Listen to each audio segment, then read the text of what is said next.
তানবীর ছিল এক মেধাবী ছাত্র। পরীক্ষায় সবসময় প্রথম হতো সে। তাই শিক্ষকরা তাকে দেখতে পারত, খুব ভালোবাসত। ধীরে ধীরে তার মধ্যে অহংকারের জন্ম নিল।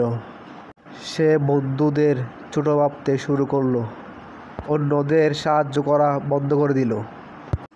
ক্লাসে কেউ কিছু না বুঝলে সে বলতো, তুমি কি আমার মতো হতে পারবে?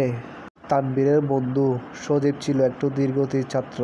সে পড়াশোনায় অতটা ভালো না হলেও পরিশ্রম করত প্রচুর।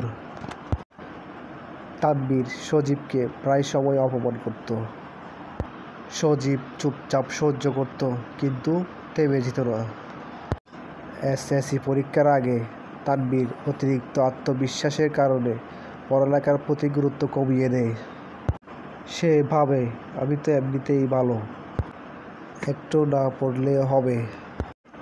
অন্যদিকে সজীব নীরবে কঠোর পরিশ্রম করতে থাকে।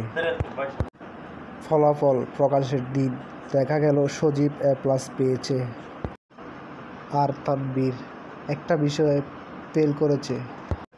তানবীর হতবাক।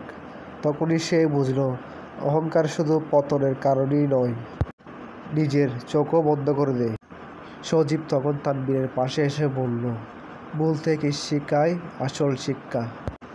তানবীর চোখে পানি নিয়ে বলল, তুই শুধু একজন ভালো ছাত্র না, ভালো মানুষও। শোন বন্ধু, মেধা থাকলে সফলতা আসে না, তার সঙ্গে দরকার নম্রতা ও পরিশ্রম। অহংকার মানুষকে অন্ধ করে, আর বিনয় মানুষকে বড় করে।